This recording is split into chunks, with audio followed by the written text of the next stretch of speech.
BJP की प्रवक्ता हमारे साथ जुड़ गई हैं, डॉक्टर रामेश्वर दयाल, वरिष्ठ पत्रकार हमारे साथ जुड़ गए हैं और थोड़ी देर में आम आदमी पार्टी के प्रवक्ता भी हमारे साथ जुड़ेंगे। आप दोनों का बहुत बहुत स्वागत है sir MH1 prime, MH1 news में। सबसे पहले तो ममता त्यागी जी आपका रुख करेंगे, क्योंकि आज रेखा गुप्ता ने कैग रिपोर्ट पेश की है और कहीं ना कहीं प्रतिक्रियाएं भी आम आदमी पार्टी की तरफ से भी सामने आई, लेकिन जो बयान सामने आए हैं, कहा जा रहा है कि कैग रिपोर्ट में कई अनियमितताएं देखी गई हैं और जो फैसले लिए गए हैं वो लापरवाह फैसले लिए गए हैं। सरकार इसको किस तरह से देख रही है? सरकार कैग रिपोर्ट को काफी समय से लगातार कह रही थी कि यह रिपोर्ट पटल पे रखी जानी चाहिए और सब लोगों के लिए सार्वजनिक होनी चाहिए। लेकिन आम आदमी पार्टी अपने करप्शंस को छुपाने के लिए कि उनका असली चेहरा, भ्रष्टाचार वाला चेहरा दुनिया के सामने, दिल्ली की जनता के सामने उजागर ना हो जाए, उसके लिए हर तरह के टेंट्रम कर रही थी और इसलिए उसने कैग रिपोर्ट को सार्वजनिक नहीं होने दिया। लेकिन दिल्ली की जनता इस बार इस शराब घोटाले को पूरी अच्छी तरह समझ चुकी। बिल्कुल, मनजिंदर सिंह सिरसा भी कहते हुए नजर आए कि जनता के साथ आम आदमी पार्टी ने कोविड के समय। जी ममता जी, क्या कह रहे हैं आप? कंप्लीट करिए ममता जी। आम आदमी पार्टी जो एक देश विरोधी पार्टी है और देशभक्त जो शहीद आजम का नाम लेकर, भगत सिंह जी का नाम लेकर, अंबेडकर जी का नाम लेकर जो एक तुच्छ राजनीति कर रही है, उसका दोहरा चरित्र भी मैं आपको क्लियर कर दूं। अंबेडकर योजना के तहत उन्हें स्कॉलरशिप देनी थी और उन्होंने 2019 से 20 और 20 से 21 में मात्र एक स्टूडेंट को एक साल में ये स्कॉलरशिप प्रदान की। तो ये अंबेडकर जी का कितना सम्मान करते हैं, ये देश की जनता और दिल्ली की जनता बहुत अच्छे से समझ चुके हैं और उन्हें सबक भी सिखा चुकी है। और रही बात भगत सिंह जी की, वो पार्टी बात कर रही है देशभक्ति की और देशभक्ति के शहीद आजम भगत सिंह जी की, जिन्होंने एक आतंकवादी के लिए मर्सी पिटीशन सुप्रीम कोर्ट में दायर की, जिन्होंने खालिस्तानियों का साथ दिया है। आम आदमी पार्टी का हाल कुछ ऐसा हो गया है कि जब रात के समय एक जुगनू जगमगा रहा होता है तो उसे लगता है कि वही सूरज है, इस दुनिया को वही रोशनी दे सकता है।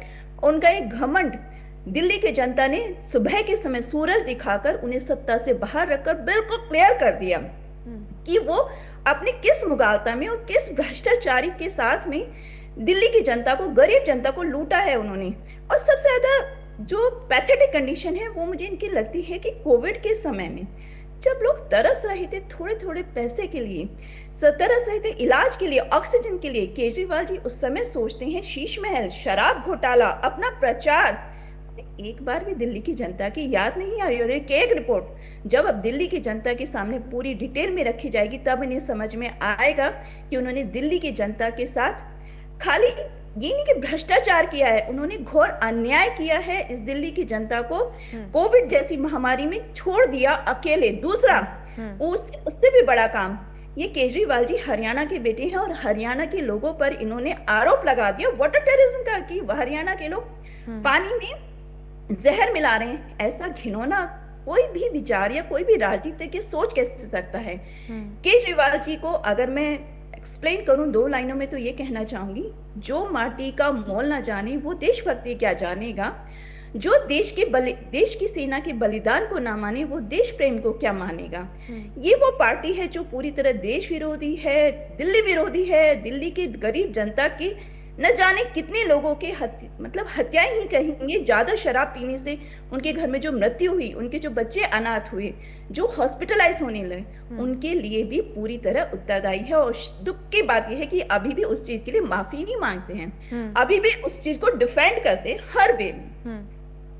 ठीक है, डॉक्टर रामेश्वर भी हमारे साथ बने हुए हैं, वरिष्ठ पत्रकार हैं। डॉक्टर रामेश्वर, क्योंकि लगातार प्रतिक्रियाएं सामने आ रही हैं, आम आदमी पार्टी की तरफ से भी प्रेस कॉन्फ्रेंस की गई और आम आदमी पार्टी ये कहती हुई नजर आई, आतिशी ने साफ तौर पर कहा है कि हम उजागर करेंगे कैग रिपोर्ट, भ्रष्टाचार हुए हैं, कौन किस में बदलाव किया गया वो हमें भी पता है, ये आम आदमी पार्टी की तरफ से कहा जा रहा है। लेकिन जो बातें कही जा रही हैं सर कि कंपनियों ने लाइसेंस वापस कर दिए थे, कैबिनेट की मंजूरी के बिना ही बदलाव किए गए, और ये भी कहा जा रहा है कि उस समय टेस्ट रिपोर्ट भी उपलब्ध नहीं थी, मनमाने ढंग से कीमत जो है तय की गई है, कई बातें इसमें सामने आ रही हैं।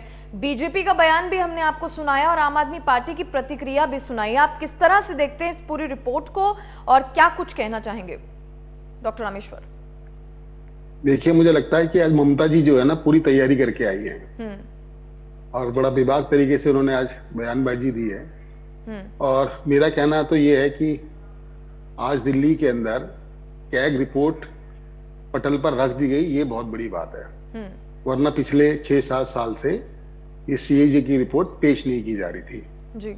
अब इसके सीएजी की रिपोर्ट में जो लिकर स्कैम है उसमें क्या घोटाला हुआ, क्या नहीं हुआ, किसके राज में हुआ, किसने किया, ये तो सीएजी की रिपोर्ट से पता चलेगा। क्योंकि नेता और विपक्ष उनके अपने अपने दावे होते हैं, अपने अपने आरोप होते हैं और अपने अपने खंडन होते हैं। तो इस मामले में तो मैं अभी कुछ नहीं कह सकते हम, लेकिन मैंने भी सीएजी रिपोर्ट आज पढ़ ली है।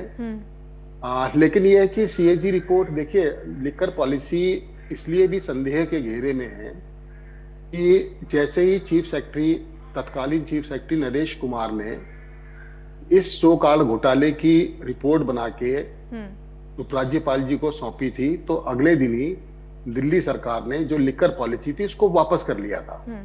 जबकि उससे पहले ये लगातार दावा कर रहे थे कि ये सीएजी लिकर पॉलिसी उनकी फुल प्रूफ है और इसमें दिल्ली के लोगों को क्वालिटी वाली शराब और कम पैसे पे शराब उपलब्ध करवाने की हमने पूरी कोशिश की है।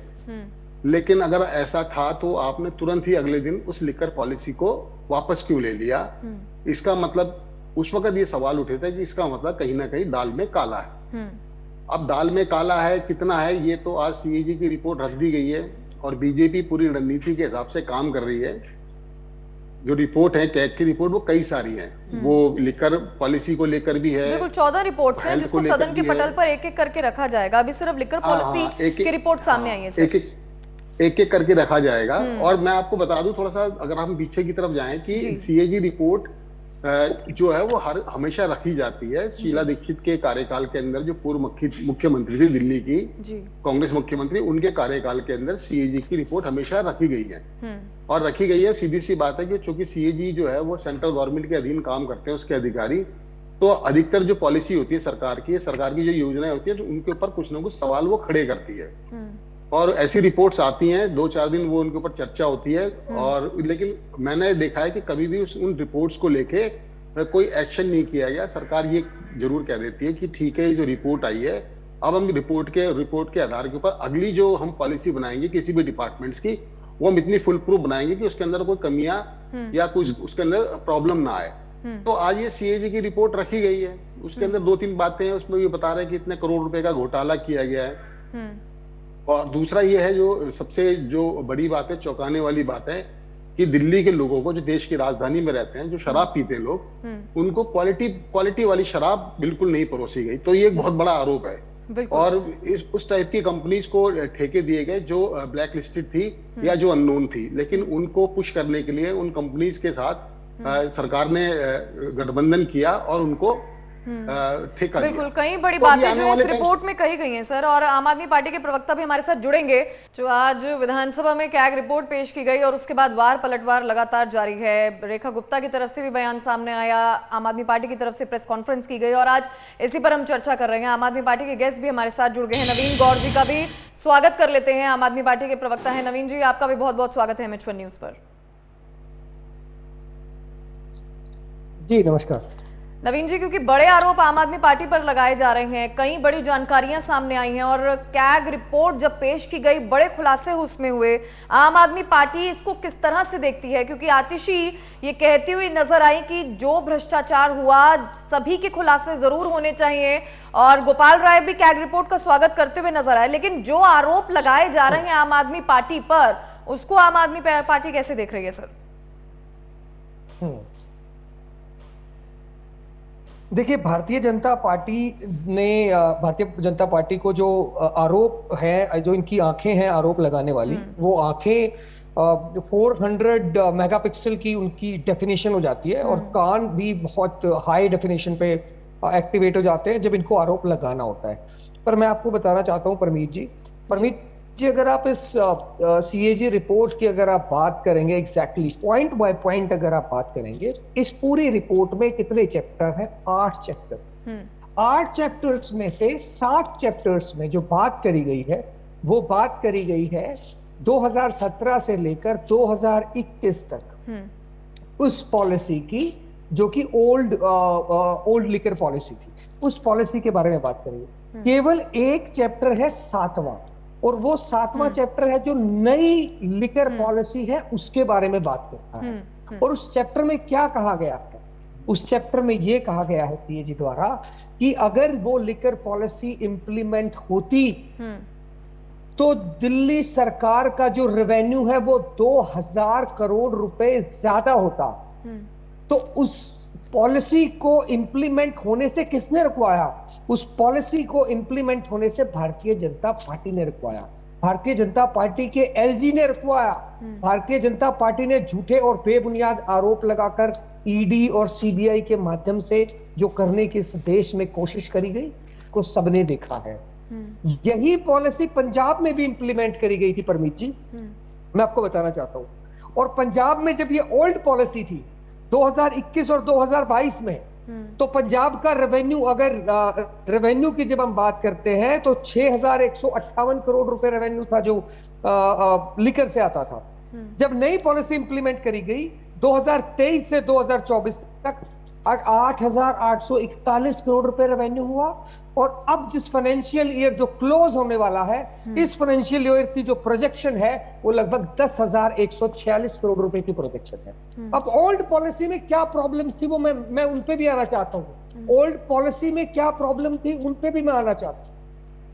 Old policy, old liquor policy जो थी, सीएजी की रिपोर्ट कह रही है कि ओल्ड लिकर पॉलिसी में नुकसान हो रहा था।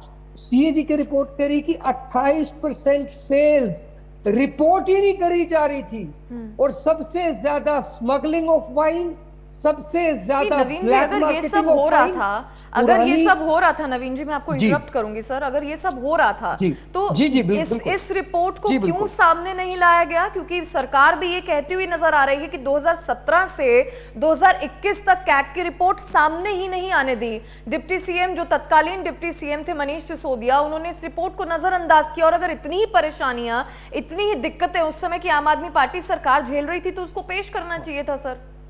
देखिए, ये 2017 में नहीं आई थी ये रिपोर्ट।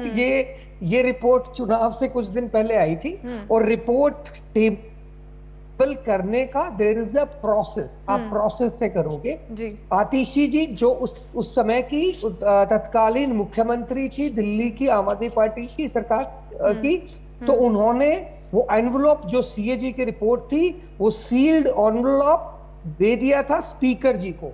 तो एक प्रोसेस होता है, आप ये कोई मतलब मामा के घर से आई हुई चिट्ठी नहीं है कि मम्मी को दे दी और मम्मी पढ़ लेगी। सीएजी रिपोर्ट है, it has a process to it. और वो अब आ गई है ना, वो आ चुकी है। तो उसके बाद उसके आने के बाद उसमें जो निकल के आया है वो भारतीय जनता पार्टी का चेहरा बेनकाब करती है ये रिपोर्ट कि किस प्रकार से झूठे, बेबुनियाद और केवल सरकार को बदनाम करने के लिए इन्होंने अपने तंत्र का दुरुपयोग करा और आम आदमी पार्टी की दिल्ली की सरकार को केवल बदनाम करने का और एक झूठा और बेबुनियाद नैरेटिव दिल्ली के अंदर बनाया। ये सब दिल्ली की जनता भी देख रही है कि ओल्ड पॉलिसी से अगर रेवेन्यू 2000 करोड़ रुपए ज्यादा आ रहा है तो इनको क्या परेशानी है। एक अंतिम बात और कहना चाहता हूं परमित जी इस पूरे इस वाक्यांश में कि जो केस हुए हैं स्मगलिंग केस जो ज्यादातर शराब पकड़ी गई है, 83% वाइन की जो स्मगलिंग के केसेस पकड़े गए हैं जो दिल्ली में रजिस्टर हुए हैं, उन केस वो ज्यादा से सारे के सारे केसेस दिल्ली और हरियाणा के बॉर्डर के हैं। इसका क्या मतलब है? इसका मतलब है कि और वो भी ओल्ड पॉलिसी के दौरान की मैं बात कर रहा हूं। इसका स्पष्ट मतलब है कि उस समय में दिल्ली और हरियाणा और उत्तर प्रदेश के बॉर्डर के जो ठेके थे वहां से वाइन स्मगल करके लाई जाती थी, उसकी ब्लैक मार्केटिंग करी जाती थी, जो कि इनके भाजपाइयों के बैठे हुए थे ठेकेदार सारे के सारे। बीजेपी तो लेकिन कुछ और कह रही है, नवीन जी। बीजेपी कह रही है कि कैग रिपोर्ट आम आदमी पार्टी के काले कारनामों का चिट्ठा है। ममता जी क्या कह रही है? ममता जी कैग रिपोर्ट पूछिए इनसे क्या कह रही है ममता जी। कैग रिपोर्ट के अनुसार इन्होंने अपने जो वेंडर्स हैं उनको बेनिफिट कराने की पूरी कोशिश की है और उनकी पूरा कोशिश ये थी कि सरकार को कोई भी बेनिफिट ना हो और कौन सी ऐसी सरकार है या कौन सा ऐसा व्यक्ति है या कौन सा ऐसा बेटा या भाई होता है जो किसी स्टेट का डेवलपमेंट इस बेस पे कराता है कि मैं एक से एक के साथ एक बोतल फ्री भिजवाऊंगा। जो बड़े बड़े होर्डिंग केजरीवाल जी ने लगाए कि मैं तुम्हारा बेटा हूँ दिल्ली का, मैं दिल्ली की बहनों का भाई हूँ, ये बड़े लोग कहते थे अगर किसी के घर को बर्बाद करना हो ना और अगले 3 पीढ़ियों तक उस घर में कोई उन्नति ना हो पाए तो उसके घर में शराब तो आप हरियाणा को भी बर्बाद कर रहे हो, इसका मतलब आप उत्तर प्रदेश को भी बर्बाद कर रहे हो। आप तो आप बर्बाद हर जगह बर्बाद करते जा रहे हो। ममता जी कैसी इलॉजिकल बात है। इंडस्ट्री बनाने का नहीं सोचा आपने, सिर्फ मतलब आप जिन जिन प्रदेशों में आप शराब बेच रहे हो आप सारे प्रदेशों को बर्बाद कर रहे हो। देखिए इनके पास कोई लॉजिक नहीं है परमीत जी, कोई डेटा नहीं है, कोई फैक्ट नहीं है, कोई लॉजिक नहीं है, इलॉजिकल बात कर रहे हैं। नवीन जी जब आप बात कर रहे थे मैंने आपकी सारी बातें चुपचाप एक एक करके बात को एक एक करके सुना जाएगा। बात करोगे तो मैं रोकूंगा ना। नवीन जी मैंने आपको पूरा समय दिया, मैंने आपको पूरा समय दिया। एक बार ममता जी के सुन लेते हैं फिर उसके बाद आप अपनी बात कंप्लीट करिएगा। नवीन जी सीक्वेंस के हिसाब से अब मैंने आपकी बात सुनी, एक बार ममता जी को कंप्लीट करने देते हैं सर। जी ममता जी। Make sense. जी इनकी पॉलिसी क्या रही कि पूरे 10 साल में इन्होंने एक इंडस्ट्री कॉन्क्लेव नहीं कराया, एक बार ये कोशिश नहीं की कि नए रोजगार पैदा किए जाएं, पर इन्होंने क्या कोशिश जरूर की कि शराब के बाहर बिके, शराब के ठेके ज्यादा खुले, शराब की बिक्री ज्यादा हो, और उसमें भी इन्होंने सरकार का बेनिफिट कभी नहीं चाहा। इन्होंने सिर्फ अपने शराब माफियाओं के थ्रू कैसे चोरी की जाए, कैसे पैसा लूटा जाए दिल्ली के टैक्स पेयर का, और वो भी किस बात से कि दिल्ली की देश की जनता को बीमार बनाकर कि उनके घर में जो शराब पीने वाले व्यक्ति थे उनकी डबल शराब पहुंचे कि उनकी अकाल मृत्यु हो गई। यानी कि सरकारी बेनिफिट्स का दुरुपयोग हुआ है। डॉक्टर रामेश्वर जी मैं लौटूंगी सर, आम आदमी पार्टी सर मैं आपके पास लौटूंगी। नवीन जी एक बार रिएक्शन ले लेते हैं रामेश्वर जी का भी। सरकारी तंत्रों का दुरुपयोग है सर, बीजेपी की तरफ से कहा जा रहा है। रामेश्वर जी देखिए सरकारी तंत्र का दुरुपयोग हुआ या नहीं हुआ ये तो अब जांच के बाद ही पता चलेगा, क्योंकि बीजेपी ने सीएजी की रिपोर्ट को बहुत महत्वपूर्ण मुद्दा बना दिया है। मैं आपको याद दिलाना चाहूंगा कि 8 फरवरी को जब रिजल्ट आया था तो शाम को मोदी जी ने अपने कार्यकर्ताओं को संबोधित किया था भाजपा मुख्यालय में। उन्होंने 2 बातें बोली थी, उससे ही सब कुछ बीजेपी का एजेंडा सेट हो जाता है और बीजेपी की आगे की रणनीति क्या है वो एकदम पूरी तरीके से स्पष्ट हो जाती है। उन्होंने बोला था कि यमुना को हम साफ करेंगे, और सेकंड बोला था कि विधानसभा का सेशन जो पहला शुरू होगा उसमें हम सीएजी की रिपोर्ट रख देंगे और जिन लोगों ने पैसा खाया उससे उन्हीं से वसूला जाएगा। तो ये सीधा सीधा साफ हो गया कि सीएजी की रिपोर्ट बहुत महत्वपूर्ण होने जा रही है। अब देखिए होता क्या है, सीएजी की रिपोर्ट पटल पे रख दी गई, इनके दावे हैं, इनके पति दावे हैं। वो कह रहे हैं कि हमने फायदे के लिए किया, उन्होंने कहा हमने लाभ के लिए किया। ये सीधी सी बात है कि सीएजी लिकर पॉलिसी में कुछ ना कुछ तो घपला हुआ। मैं फिर दोहरा रहा हूँ कि इसलिए कि लिकर पॉलिसी को वापस ले लिया गया था, वरना सरकार अगर मजबूत होती तो वो लिकर पॉलिसी को वापस नहीं लेती। और जो एक के ऊपर एक शराब की बोतलें जो बेची गई हैं दिल्ली के अंदर फ्री, उसको लेके भी कई सवाल खड़े हुए, और उसी वक्त ही जो शराब पीने वाले लोग थे उनका ये कहना था कि शराब की क्वालिटी में और उसके स्वाद के अंदर गड़बड़ की जा रही है। ठीक है वो तो एक आरोप है, लेकिन ये है कि सीएजी की रिपोर्ट अब पेश की जा चुकी है। अब बीजेपी करेगी क्या? अब वो बीजेपी अपनी पावर का दुरुपयोग करेगी या सदुपयोग करेगी वो बात अलग है। होता क्या है कि सीएजी की रिपोर्ट के आधार के ऊपर एंटी करप्शन डिपार्टमेंट होता है, वो दिल्ली सरकार के अंदर ही आता है। सीबीआई है या कुछ और डिपार्टमेंट है वो तो सेंट्रल गवर्नमेंट के अंदर आते हैं, लेकिन एक इनका एंटी करप्शन डिपार्टमेंट है जो पहले एसीबी एंटी करप्शन बहुत पहले था वो एंटी करप्शन डिपार्टमेंट। तब उसने केजरीवाल जी के कहने पे उन्होंने कई केंद्रीय मंत्रियों के खिलाफ मुकदमे दायर किए थे, तो उसके अंदर कुछ संशोधन किए गए थे। लेकिन अभी भी एंटी करप्शन डिपार्टमेंट दिल्ली के अंदर काम करता है। अगर उसके अंदर कुछ करप्शन के मामले उठेंगे या करप्शन दिखेगा दिल्ली सरकार को, तो वो एसीबी को रिपोर्ट दे देगी, एंटी करप्शन डिपार्टमेंट को दे देगी, और उसके हिसाब से वो जांच शुरू हो जाएगी। अगर केजरीवाल जी या इनकी सरकार ने कोई गड़बड़ की है तो मैं ये कह सकता हूँ कि ये सरकार जो है उनको छोड़ने वाली नहीं है, और अगर उन्होंने कुछ नहीं किया तो उनका कुछ नहीं बिगड़ सकता। अगर यानी कि गड़बड़ हुई है तो सच सामने जरूर आएगा। नवीन गौर जी कंप्लीट करिए। देखिए एक बात और बताना चाहता हूँ, अगर अगर आम आदमी पार्टी सरकार ने कुछ नहीं किया तो उसको ये रिपोर्ट बहुत पहले सदन पटल पे रख देनी चाहिए थी। अभी इन्होंने बोला कि वो विधानसभा अध्यक्ष को वो दे दी गई थी। नहीं, टाइम पूरा है सर, आपको पूरा टाइम दूंगी। जी जी रामेश्वर। हाँ, अगर वो विधानसभा अध्यक्ष को दे दी गई थी तो विधानसभा अध्यक्ष जो थे वो उसको कभी भी वो सदन में डाल रख सकते थे, उसको टेबल कर सकते थे, लेकिन वो टेबल नहीं की गई। तो ऐसे मतलब कई सवाल उठ रहे हैं बीजेपी की तरफ से कि कुछ ना कुछ गड़बड़ है। अब वो आगे क्या होगा वो सब कुछ क्लियर हो जाएगा, कुछ दिन की बात है। ठीक है नवीन जी।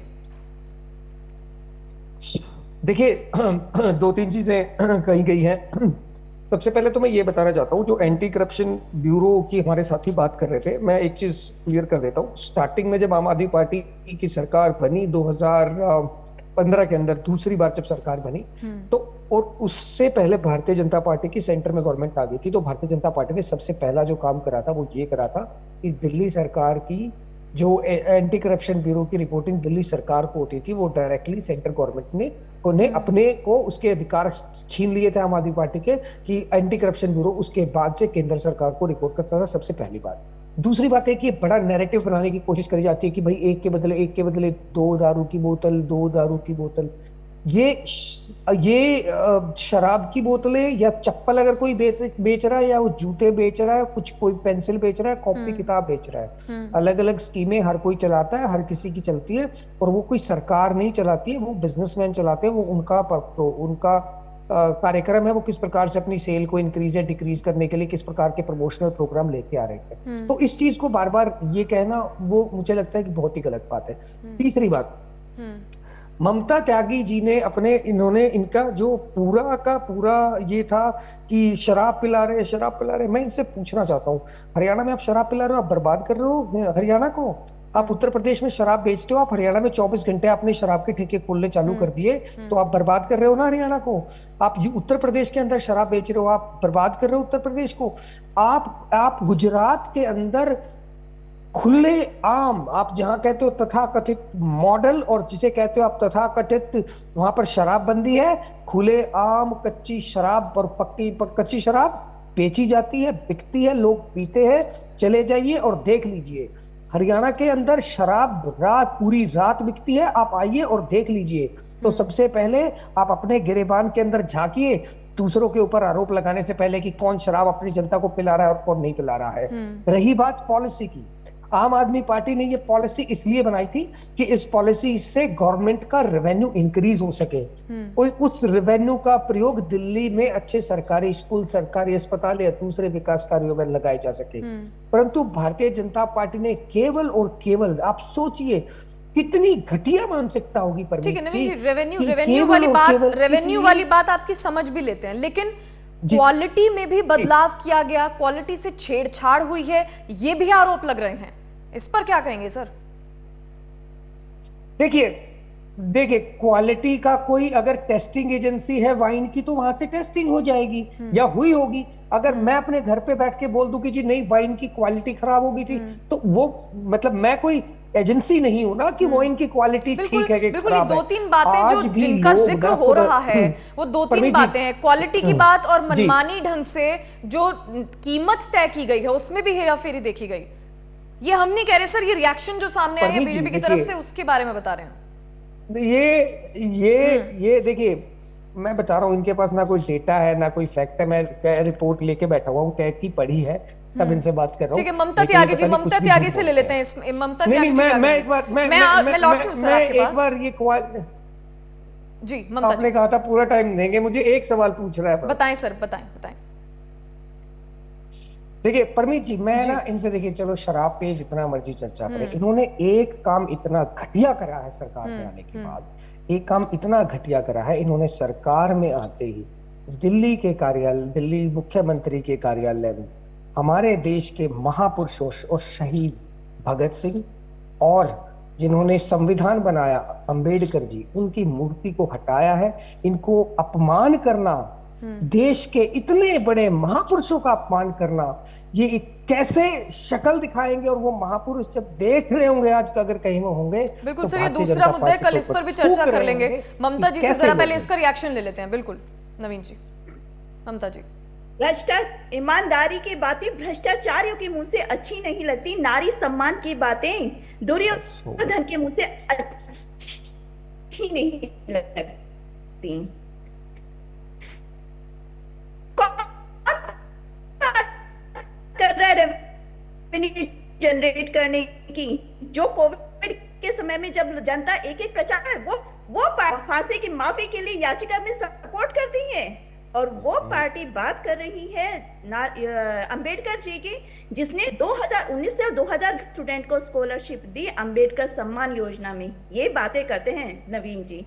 दूसरी बात, कौन सा ऐसा व्यक्ति होगा जो ये कहेगा कि एक के साथ एक शराब की बोतल बेचना बहुत अच्छी बात है, इसे प्रमोट करिए, और 8500 करोड़ रुपया यमुना नदी की 24 घंटे सफाई पर खर्च करने वाली पार्टी, यानी 400 करोड़ रुपया पर किलोमीटर खर्च करने वाली पार्टी, अपने खजाने को, अपने पर्सनल अकाउंट्स को भरने वाली पार्टी आज बात कर रही है सरकार के रेवेन्यू की।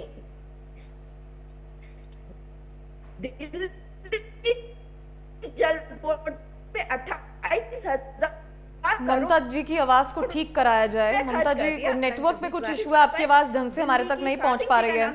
जब तक नवीन जी जी देखिए इन्होंने अभी तक जितनी भी बात करी है इलॉजिकल, बिना किसी डेटा के, और इन्होंने जो बात करी है कि वो हो गया, ऐसा हो गया, वैसा, जिस बात का कोई तथ्य नहीं है, तथ्य विहीन बात करने का कोई मतलब नहीं होता। हम आपके चैनल पे बैठे हैं, इसलिए बैठे हैं ताकि हम एक सच्चाई को खोजने की कोशिश कर रहे हैं, बट उसको ऐसे डिरेल करना, दुर्योधन कहना किसी को, ये कहीं ना कहीं ओछी, और मैं इन्हें घटिया हरकतें बताऊंगा।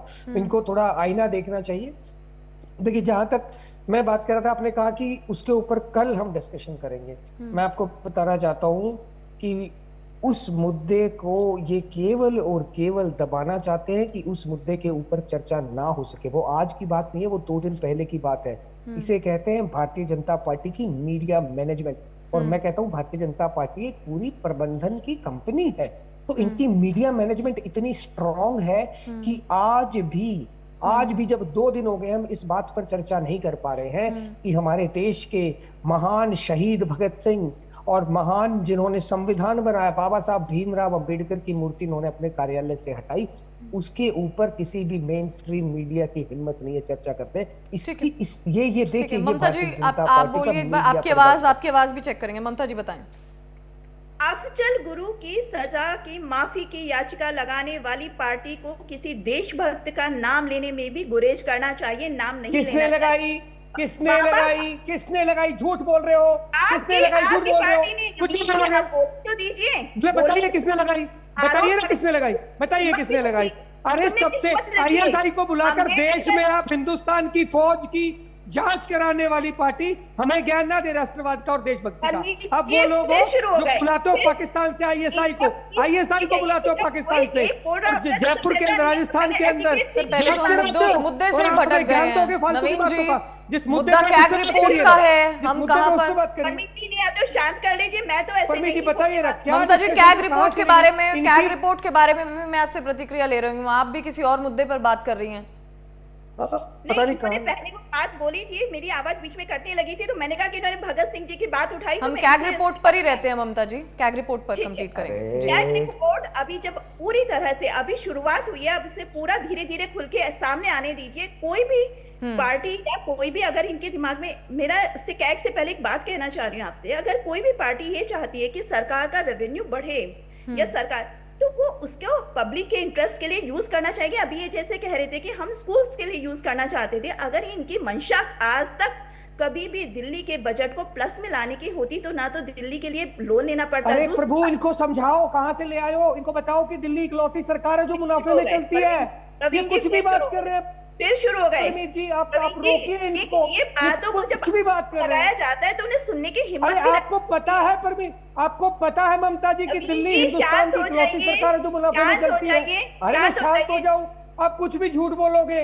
आप कुछ भी झूठ बोलोगे। आप तो दिल्ली नॉर्थ हिंदुस्तान की पार्टी इकलौती सरकार है आपकी जो कॉमेडी मुनाफे झेल में रहे हैं, चलती हम है। रोज नई स्टेज झेल रहे हैं, रोज नए अरे ड्रामा क्यों कर रहे हो रोज वाटर आप? टेररिस्ट ड्रामा मत करते हैं। करिए। ममता जी वो कह रहे हैं मुनाफे में चल रही है, आप कह रहे हैं लॉस में चल रही है। दिखाते हैं मौत का। बताइए, आप बताइए ना परमीत जी, आपको तो पता होगा ना। रामेश्वर जी, रामेश्वर जी का रुख करेंगे। परमीत जी, रामेश्वर जी, आपको तो क्योंकि पता होगा ना। क्योंकि कैग रिपोर्ट में भी जो सुझाव दिए गए हैं उसमें साफ तौर पर ये कहा गया है कि लाइसेंस प्रक्रिया को पारदर्शी बनाया जाए, नियमों को सख्ती से पालन हो, शराब की कीमत तय करने की प्रक्रिया में पारदर्शिता हो और सरकार मुनाफाखोरी रोकने के लिए कीमतों का विश्लेषण करे। अगर ये सुझाव कैग रिपोर्ट में दिए गए हैं तो क्या सरकार को इसको पहले से नहीं देखना चाहिए था?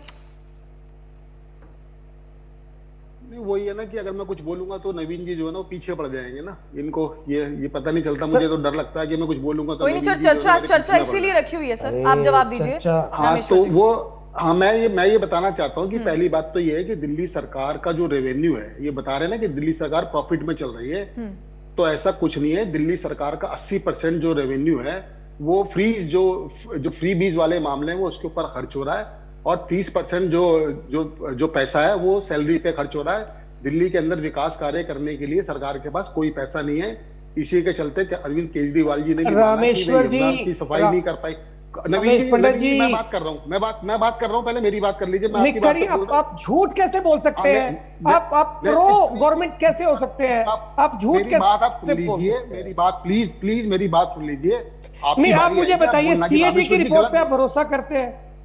मैं कह रहा हूँ अच्छा, पहले ठीक है। मेरी बात तो सुन लीजिए ठीक है। प्लीज। तो अरविंद हाँ, ठीक है, केजरीवाल ठीक जी है, ने तो करिए, आपको पता कि करिए, देखिए प्रेस करिए। कॉन्फ्रेंस में उन्होंने बोला, जनता के सामने बोला कि मैं 3 काम नहीं कर पाया।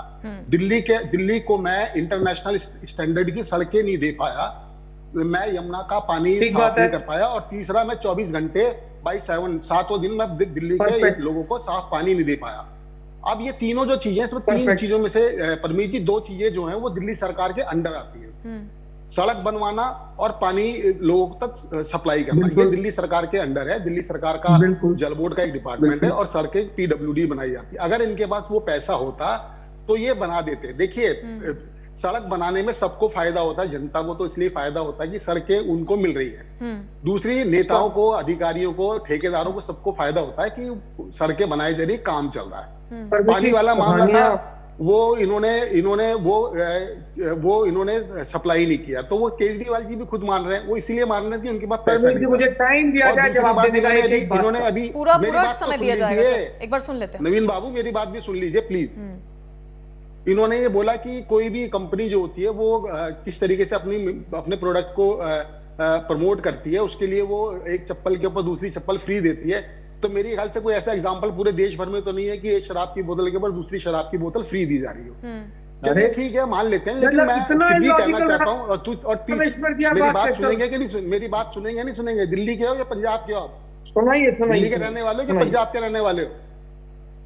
तो सुन तो लो। मैं हिंदुस्तान का रहने वाला हूँ सर, मैं इंडिया का रहने वाला हूँ। चलिए मैं सर, बात इंडिया को का रहने कंप्लीट किया वाला जाए। हूँ। मुझे नवीन आपको जी, पता मैं है आपका कहाँ के रिएक्शन रहने लूंगी, वाले एक बार सुन लेते हैं रामेश्वर जी का भी सर।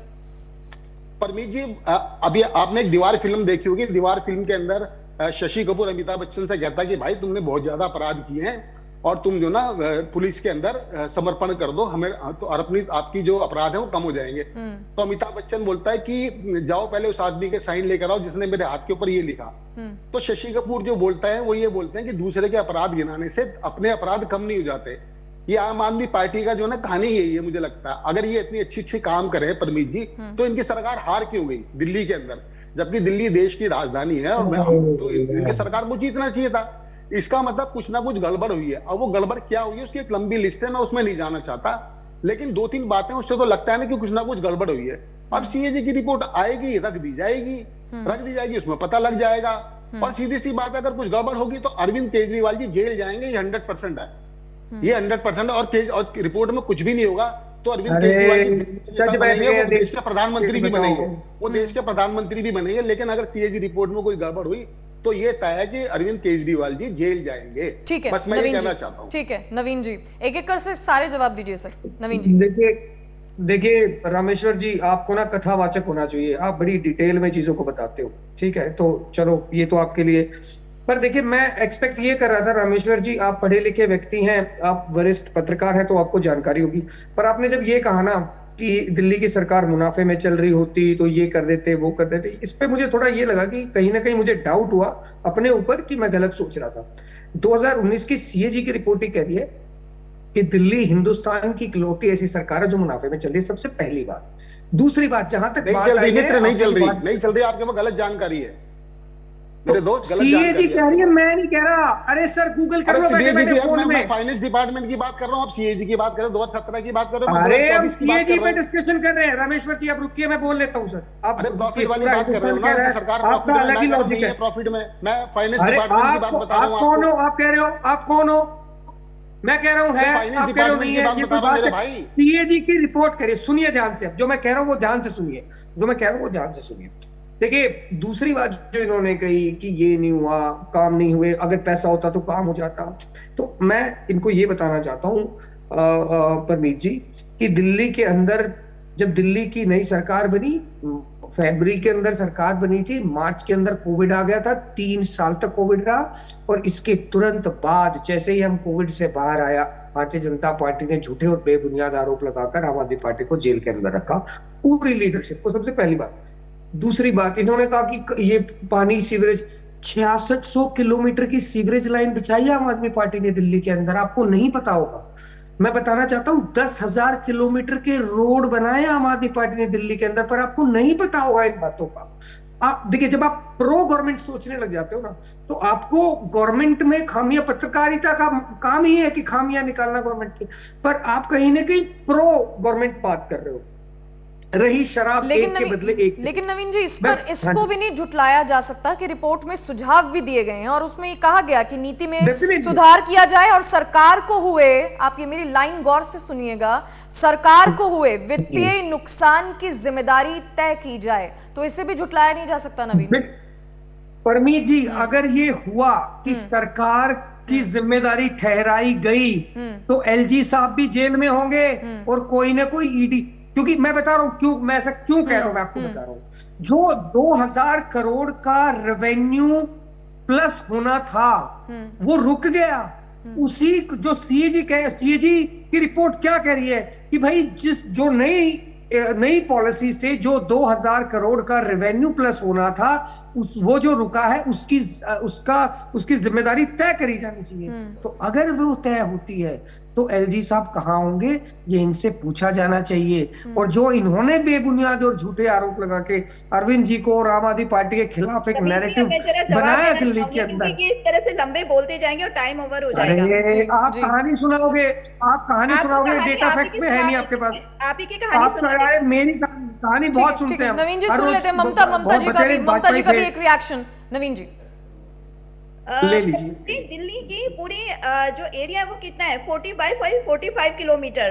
और जानते हैं इस छोटे से एरिया में इन्होंने हजारों किलोमीटर की पाइपलाइन बिछा दी, हजारों किलोमीटर की सड़क बिछा दी। 66,000 किलोमीटर, शांत रहिए, 66,000 किलोमीटर। शांत रहिए। और रामेश्वर जी को कथावाचक के लिए कहने वाले आप लोगों के आम आदमी पार्टी का तो एक कथावाचक को खराब मानते हैं क्या आप? कथावाचक तो अच्छा आदमी होता है, आपको इतना दर्द क्यों हो रहा है कथावाचक पे? रामेश्वर जी तो खुश हुए थे, आप परेशान हो गए हो। जेल में चाहिए क्यों? ये बातों को डिफेंड करें जी। देखिए, बात आप अपना खुद का एटिकेट से अनुसार आना जानते हैं। इतने छोटे से एरिया में ये हजारों किलोमीटर की सड़क बनाने का दावा कर रहे हैं, हजारों किलोमीटर की पाइपलाइन कहाँ है? 45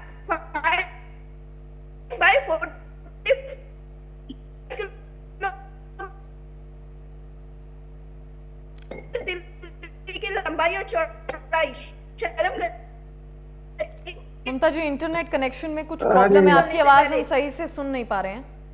ऑडियो में प्रॉब्लम है ममता जी। आगे दूसरी बात, कितना करप्शन कोविड की कोडिंग। ममता जी का इंटरनेट एक बार चेक किया जाए। नवीन जी, परमीत जी, एक मैं थोड़ा सा ये जरूर कहना चाहता हूँ परमीत जी, जब ये ऐसे बात करें, जब ये झूठ बात बोले, तो कम से कम रोकना टोकना चाहिए इनको। मतलब कैसे कह सकते हैं कि 6600 किलोमीटर की लाइन नहीं बची, which is on record and documented. और ये कैसे कह सकते हैं कि 10,000 किलोमीटर रोड नहीं बना, which is documented and on record. ये कुछ भी बोलते हैं, कुछ भी बोलते हैं, ना कोई डेटा है ना कोई फैक्ट है। मैंने रामेश्वर जी को कथावाचक कहा, कथावाचक आपको 1000 किलोमीटर की सड़क नहीं दिखेगी, बहुत अच्छा एक्सप्लेन कितना करते झूठ बोलते हैं। और 1000 किलोमीटर की पाइपलाइन पीछे भी नहीं दिखेगी। बताइए ममता जी, वो आपके घरों में बिछी होगी या शीश महल में बिछी होगी, इसलिए दिल्ली की जनता को नहीं दिखी, इसलिए आप ये वही केवल एक्टिंग बाजी, केवल एक्टिंग बाजी। जांच का विषय है फिलहाल, आज रिपोर्ट सदन में रखी गई है और आगे जांच का विषय है। आप तीनों का बहुत बहुत शुक्रिया, आप तीनों ने ही अपना पक्ष जो है बखूबी रखा है। फिलहाल आज विधानसभा के पटल पर सदन में रिपोर्ट जो है आज रखी गई है और प्रतिक्रिया भी सामने आई है। आतिशी ने भी प्रेस कॉन्फ्रेंस के दौरान ये कहा है कि हम स्वागत करते हैं कैग रिपोर्ट का और जो भी जांच होगा हम उसमें सहयोग करेंगे। फिलहाल आगे क्या जांच में निकल कर सामने आएगा ये भी देखने वाली बात होगी। इसी के साथ इस बुलेटिन में इतना ही, दीजिए इजाजत, नमस्कार।